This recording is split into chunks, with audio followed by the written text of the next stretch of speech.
साता जन्माची पुण्याई बहिणाबाई। खास रक्षाबंधन निमित्त लाडकी बहीण रक्षाबंधन सेल 9 ते 21 ऑगस्ट पर्यंत। तर मग वाट कसली बघताय, चला महाराष्ट्र व कर्नाटकातील सर्वात भव्य मॉल मध्ये सर्वात मोठा सेल आपल्या रवींद्र वस्त्र निकेतन सलगरे मध्ये। प्रचंड व्हरायटी, सर्व फ्रेश मालावर असंख्य ऑफर। 10,000ची सिल्क साडी फक्त 2,500, 1,000 रुपयांची जुला सिल्क 499 ला, जेंट्स साठी एक शर्ट वर 2 शर्ट फ्री यासह असंख्य ऑफर्स। ऑफर फक्त 9 ते 21 ऑगस्ट पर्यंत। रवींद्र वस्त्र निकेतन सलगरे व शाखा।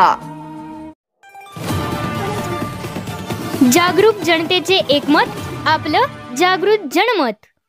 बेघर महिलांचे भाऊ आम्ही, भाऊंनी रक्षण करावे, बहिणींनी सक्षम व्हावे। आयुक्त शुभम गुप्ता, सांगली मिरज कुपवाड शहर महापालिका दीनदय अंत्योदय योजना राष्ट्रीय नागरी उपजीविका अभियानांतर्गत चालविण्यात येणाऱ्या आस्था बेघर महिला निवारा केंद्रामध्ये रक्षाबंधन निमित्त आगळावेगळा कार्यक्रम आयोजित करण्यात आला। बेघर निराधार महिलांनी आयुक्त गुप्ता यांना राखी बांधणे व संसार उपयोगी साहित्याचे वाटप असा उपक्रम पार पडला।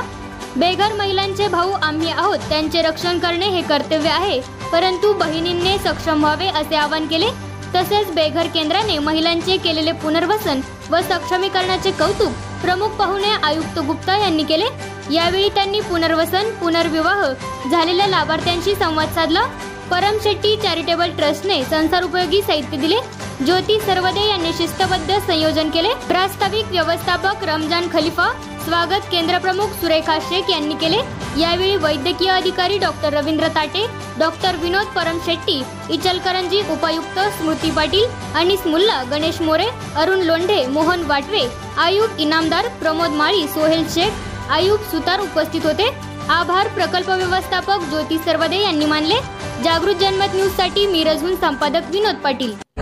आज रक्षाबंधनच्या सणानिमित्त एक सामाजिक बांधिलकी म्हणून आपला सांगली मिरज कुपवाड महानगरपालिका याच्या वतीने सुरेखाजी यांच्या लीडरशिपच्या खाली आपण आस्था बेघर निवारा केंद्र चालवतो आणि बरेच वर्षापासून जवळजवळ 600 महिला इकडे आलेल्या आहेत आणि त्यापैकी जवळजवळ 250 महिलांचे पुनर्वसन झालेले आहे। आज आपण या निवारा केंद्रात यामुळे हा सण साजरा केलो सगळ्यांच्या सोबत, सगळे कर्मचारी अधिकाऱ्यांसोबत, कारण आपल्याला असं वाटलं की प्रत्येकाने हा सण साजरा करण्याचा अवसर मिळाला पाहिजे आणि हे महिला ज्यांच्या भाऊ भगिनी नाही आहेत, जे एकटेच आहेत, त्यांचे भाऊ भगिनींनी आता आम्ही होणार आहोत आणि त्या निमित्ताने आम्ही हा सण आकडे साजरा केलो।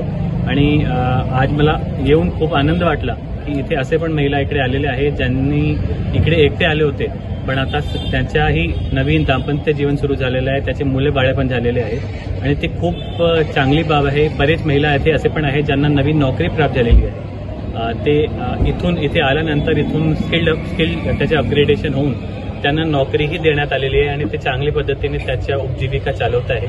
असेच प्रकारचे कार्यक्रम आणि कार्यपद्धती या निवारा केंद्रात राहणार अशी मला काळजी आहे आणि परत एकदा हा निवारा केंद्राला माझी खूप खूप शुभेच्छा आणि महानगरपालिकेच्या वतीने कुठलाही सहकार्य लागेल तरी आम्ही नेहमी कटिबद्ध असणार। जय हिंद, जय महाराष्ट्र।